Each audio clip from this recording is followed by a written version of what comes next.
The Provisional Government of Mexico was an organization denominated supreme executive power which served as executive to govern Mexico between 1823 and 1824. After the fall of the Mexican Empire of Agustín I, the organization was responsible for convening the creation of a federal republic, the United Mexican States, and was in effect from April 1, 1823 to October 10, 1824.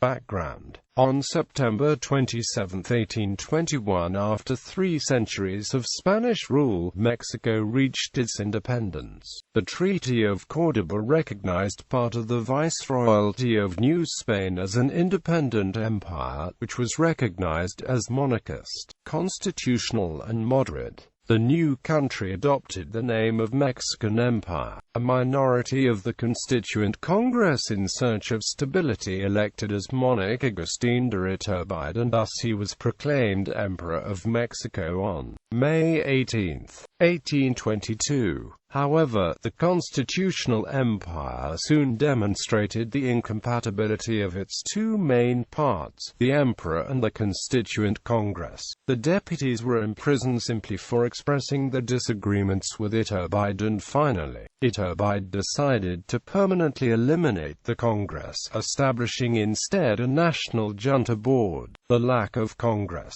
the arbitrary nature of the emperor, and the absence of solutions to the serious problems that the country was facing increased conspiracies to change the imperial system. Antonio López de Santa Anna proclaimed the Plan of Casamata, which was later joined by Vicente Guerrero and Nicolas Bravo. Iturbide then was forced to re-establish the Congress, and in a vain attempt to save the order and keep the situation favorable to his supporters, he abdicated to the crown of the empire on March 19, 1823. However, the Congress nullified the designation of Iturbide and therefore the recognition of the abdication, and made seem the coronation of Iturbide as a logic error in the consummation of independence.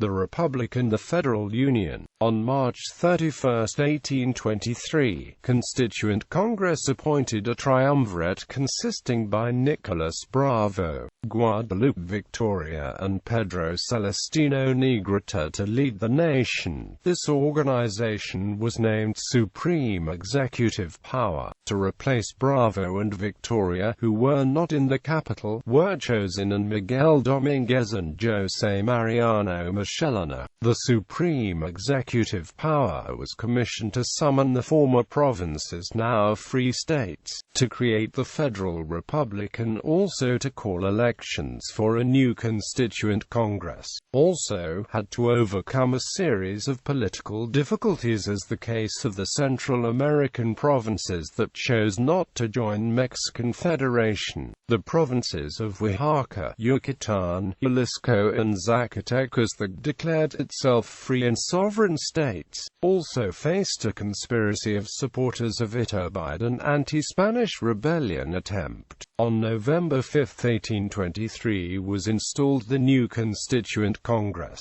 On January 31, 1824 was issued the decree which created the Constitutive Act of the Mexican Federation. The draft constitution was submitted for discussion on April 1, 1824, and was approved on October 3 of that year, and finally was enacted the Federal Constitution of the United Mexican States of 1824 on October 4, 1824, by which was officially founded the United Mexican States. On October 10, 1824, Guadalupe Victoria took office as the first president of Mexico. Members